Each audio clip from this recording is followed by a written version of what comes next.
3921, vos questions et ses réponses. Bonjour Isabelle, bonjour docteur. Sébastien de Dresde en Allemagne. J'appelle au sujet de l'apnée du sommeil. En fait, pour mon beau-père de 74 ans, qui utilise un appareil respiratoire depuis plus de 10 ans maintenant, qui fait du bruit. En fait, il perd ses cheveux sur les deux côtés de la tête et je pense que c'est dû à l'élastique qu'il porte. Et je voudrais savoir si la technique a changé depuis ces dernières années, quels sont les progrès et est-ce qu'il y a d'autres techniques pour éviter ces désagréments. Merci.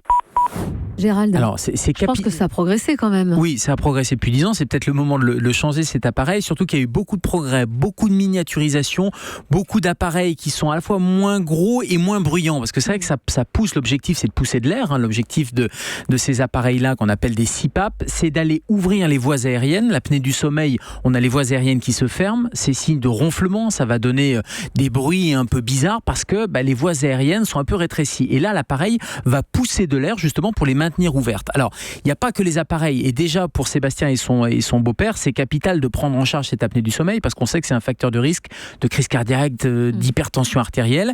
Et l'hygiène de vie, la perte de poids notamment, c'est vraiment la première étape. Ça, une fois que c'est fait, il y a la deuxième étape si ça continue avec des apnées. Et il faut les enregistrer, ces apnées. Il faut déterminer le nombre d'apnées du sommeil qu'il y a par heure. Et s'il y a besoin toujours d'un appareil, parce que 10 ans après, peut-être qu'avec des conseils d'hygiène de vie, il n'a plus besoin d'appareil. Mais s'il a toujours besoin d'un appareil, il y a des appareils plus petits et qui vont être adaptés. Parfois, l'appareil va bien, mais c'est le masque qui va mal. Donc, il faut qu'il y ait le masque et l'appareil qui soient vraiment adaptés à la personne.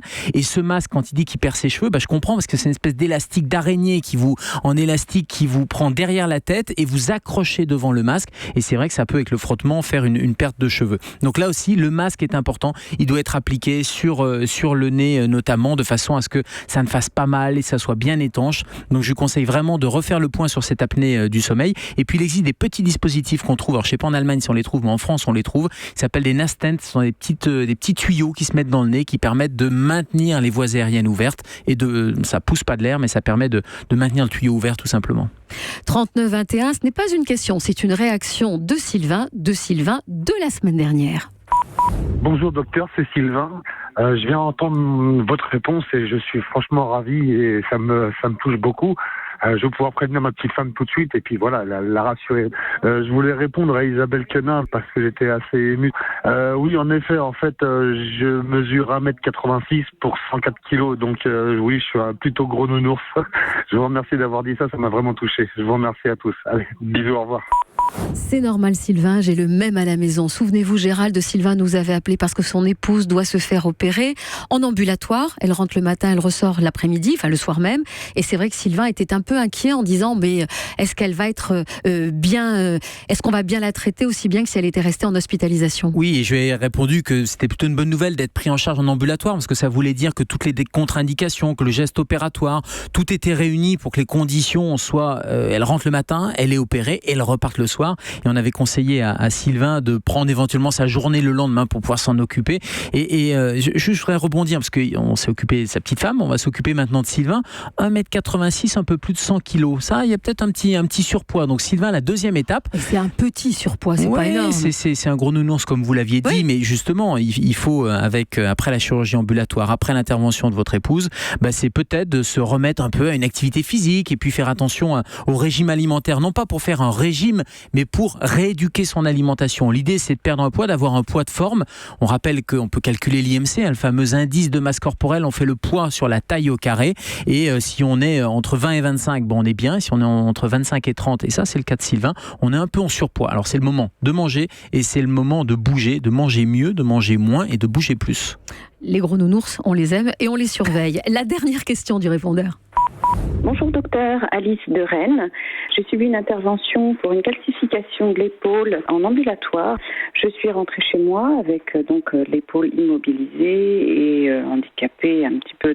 Mais il faut, il me semble-t-il, 48 heures d'hospitalisation pour avoir le droit à une aide à domicile pour le ménage, etc.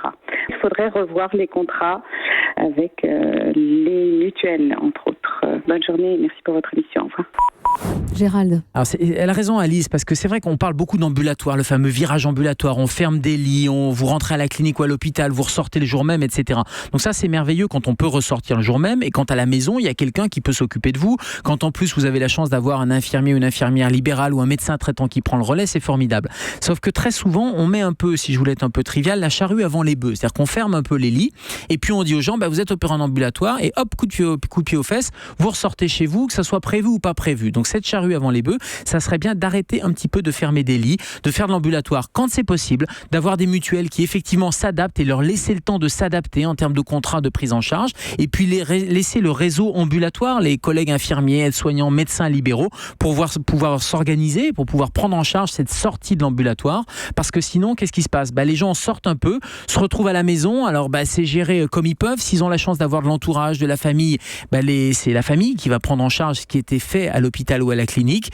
Ça c'est pas tout à fait normal, parce qu'en fonction de on a les moyens ou on n'a pas les moyens, on est entouré ou on n'est pas entouré, ça peut parfois poser des problèmes. Donc l'ambulatoire c'est bien, mais tout ne pourra pas se faire en ambulatoire dans les années qui viennent, surtout avec une population qui est vieillissante. Alors là c'était une épaule pour notre auditrice Alice, mais parfois c'est des personnes un peu plus âgées avec un peu plus de complications, et ces gens-là ils peuvent pas rentrer à la maison. Et c'est peut-être une bonne question à poser à sa mutuelle lorsque vous renégociez votre contrat pour l'année prochaine, voir si effectivement ce mécanisme qui entoure l'ambulatoire est bien pris en charge et dans quelles conditions.